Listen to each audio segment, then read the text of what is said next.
philosophe parisien, un type closerie des Lilas qui s'appelait Finkielkraut. Oui. C'est ça, c'est un nom qui ressemble carrément à un cri. Finkielkraut.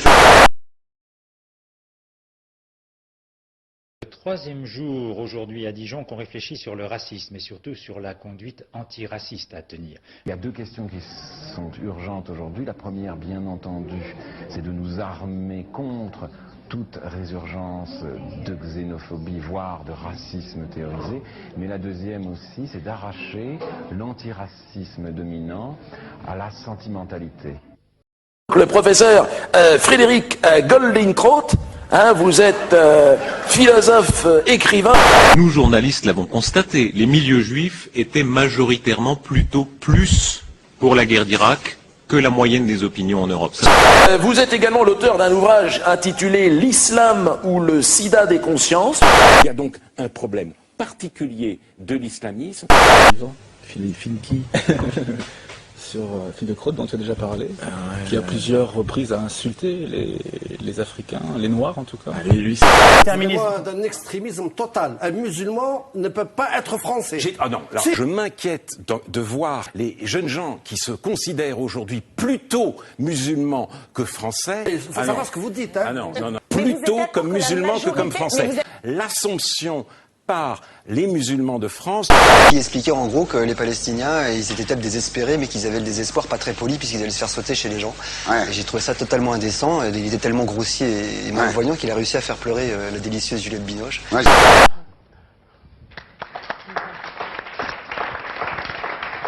On arrive à se faire sauter avec des cartouches de dynamite, c'est qu'on est franchement désespéré. Et voilà, il n'y a pas de politesse ou pas à avoir dans le désespoir. Donc, Mais il en fait lui-même des amalgames, parce que ressortir le passé douloureux de Polanski, je vois pas en quoi, quel rapport ça peut avoir avec cette histoire de pédophilie.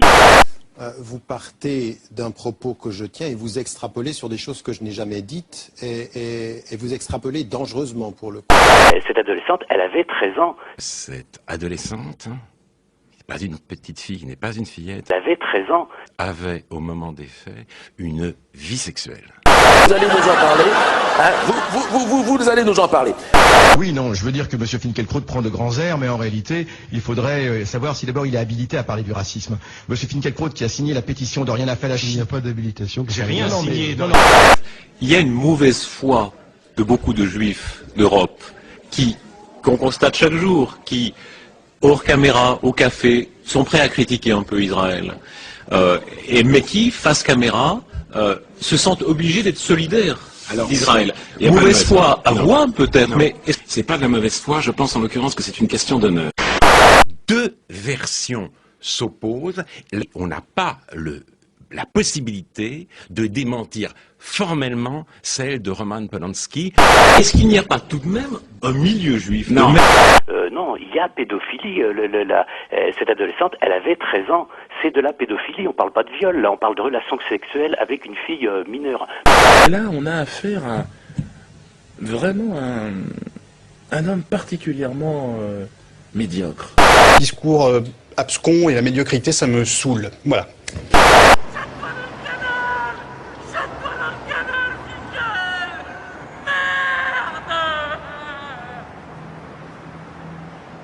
Il a dit quoi? Jette-toi dans le canal. Non mais il parlait. Est-ce qu'il m'a reconnu, vous pensez? Ah vraiment? Il m'a appelé par mon nom?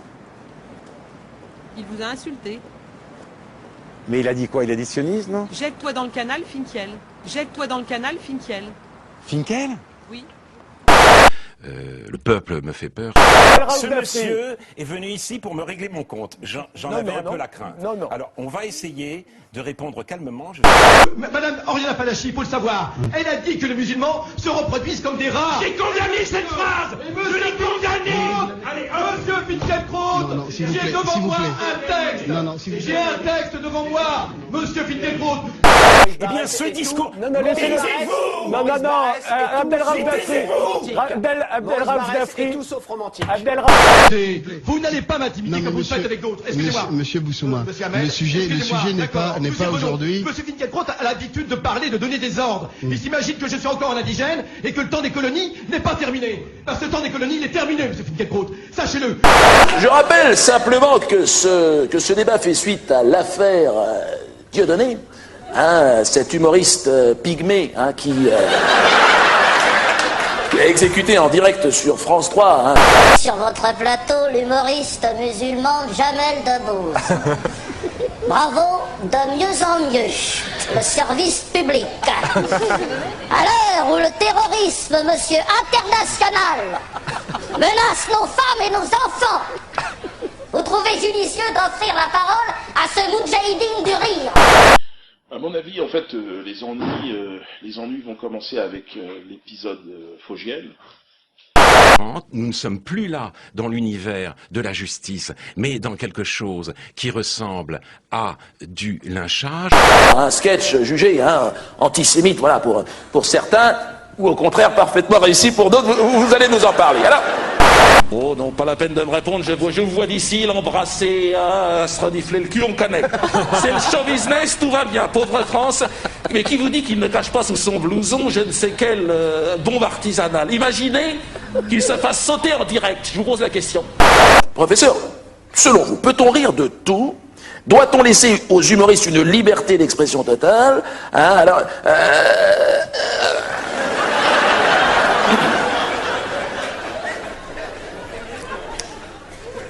Écoutez, je ne m'exprimerai pas ce soir en tant que juif pratiquant, athée et laïque,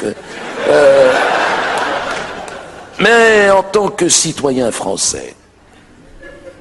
Heurté, voyez-vous, au plus profond de lui-même. Taisez-vous. Je me suis récemment, vous l'avez vu, je ne dis pas ça parce que je me suis récemment reconverti au fondamentalisme sionisme, enfin bon, pour des raisons qui me sont purement professionnelles, enfin spirituelles. Cette agression anti-juive sans précédent depuis 60 ans. Je me méfie des rumeurs, vous savez. Quand on me dit que si les juifs allaient en si grand nombre à Auschwitz, c'est parce que c'était gratuit, je pouffe. Vous savez qui c'est, le docteur Petiot? Les petits. Ils sont bêtes à cet âge-là, ils savent rien. Si vous voulez, en gros, le docteur Petiot, c'est ce médecin parisien qui a réussi à démontrer en 1944 que les juifs étaient solubles dans l'acide sulfurique. Mais la raison pour laquelle ce sont que les juifs qui font des plaisanteries sur eux, c'est parce que d'abord, c'est vrai qu'ils sont intouchables. C'est vrai qu'ils sont intouchables, et d'autre part, c'est une population qui a de l'humour, et donc qui peut se permettre de faire des plaisanteries sur elle-même, ce qui n'est pas notre cas, à nous les Français, et on en est loin même. Ne me coupez pas, quand je parle, ne me coupez pas la parole. Et vous, ce soir, j'ai mal. Et la douleur qui m'accompagne ne date pas d'hier. Elle vient ponctuer 100 000 ans de persécution. 100 000... Ne me parlez pas! Je vous ai dit de ne pas couper la parole! Ah, mais oui, mais c'est emmerdant! L'imposture, c'est-à-dire, commence à partir du moment où il se considère comme philosophe. Bon. Un philosophe? Tout seul, dans ses toilettes, je comprends. Pauvre garçon, il a une maladie des boyaux de la tête. La seule philosophie qui sort de Finkielkraut, pour moi, ça va directement dans les toilettes. C'est de la merde. C'est ses parents qui l'ont secoué quand il était petit, ça s'est mélangé, maintenant il trouve plus la porte. Il y a un merdier là-dedans. Je voudrais pas habiter là, même avec l'eau chaude, moi. Et c'est son statut d'éternelle victime des nazis qui lui donne le droit de chier à la gueule du monde, comme ça, de manière aussi abjecte et aussi ordurière et grossière. Allez, je reprends, j'en étais où là? 100 000 ans, voilà, d'accord. 200 000, tiens, je vais dire 200 000. Il faut entendre le véritable projet de cet individu. Mais qui est l'extermination radicale du peuple juif de cette planète. Vous savez qu'il tape sur toutes les religions. Non, attendez. Dieudonné n'a que les juifs en tête.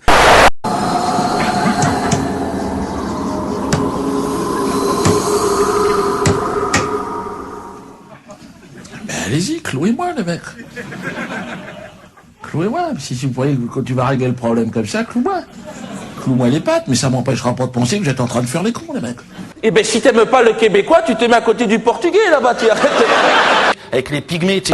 Le chinois, c'est le chinois, le chinois. Le cas de la jeune Rachida Maklouf, et qui, je vous le rappelle, est venue lundi dernier au cours d'un âme le Bozek, en anglais, avec la capuche, là, le fichu islamiste, voilà, sur la tête. Une répulsion viscérale envers les Noirs. Les Noirs. Quels que soient les coups tordus, je reste droit comme un i. Un peu d'humour n'a jamais fait de mal.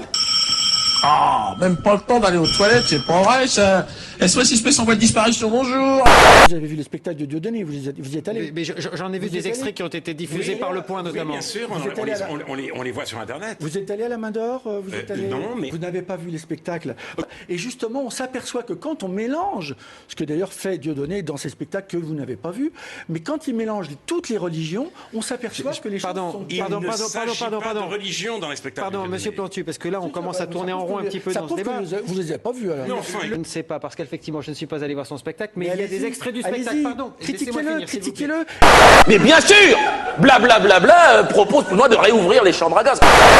Il est allé à Auschwitz. Il lui a été financé. Est-ce que vous savez qu'il est allé à Auschwitz? Est-ce que vous savez qu'il est allé à Auschwitz? Est-ce que vous savez qu'il est allé à Auschwitz?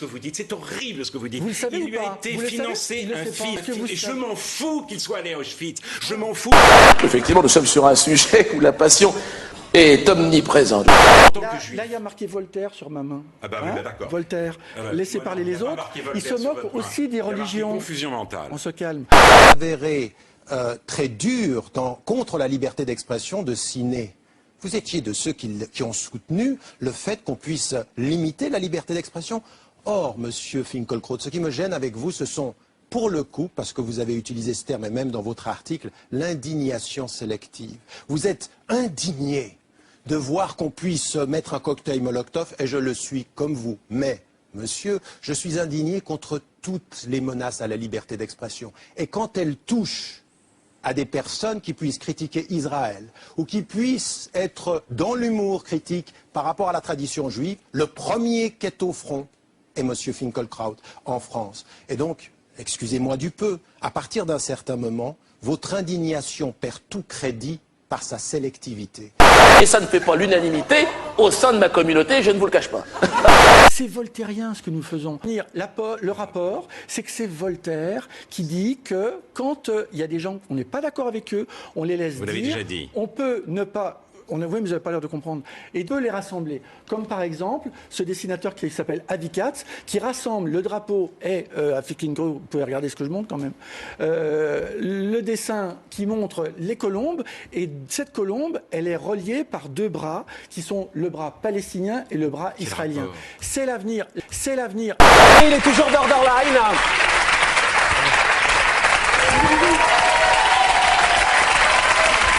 Plantu, est-ce que vous voyez, bien que vous soyez d'accord sur le fond évidemment avec les propos de M. Finkielkraut, est-ce que vous voyez malgré tout... Qu'est-ce qu'il raconte?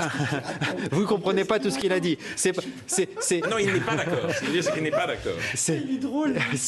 Il n'a pas préparé ses fiches. Le journal de 20h, David Pujadas.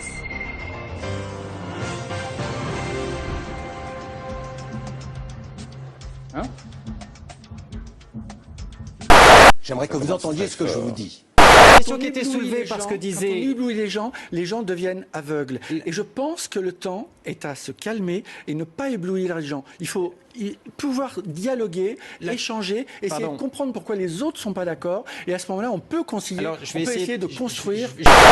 C'est que ce que je vous dis, c'est l'absolue condamnation de la liberté d'expression. Mais que je me donne le droit, comme tout intellectuel ou comme tout citoyen, de mesurer la qualité d'un humour. Et je trouve qu'il y a des humours qui sont courageux et qu'il y a des humours ou de l'humour qui est un tout petit peu lâche parce qu'il va dans l'air du temps. Je suis monsieur Le Bosy. Et non pas le zombie, bien sûr, comme vous verrez marqué un peu partout dans l'établissement.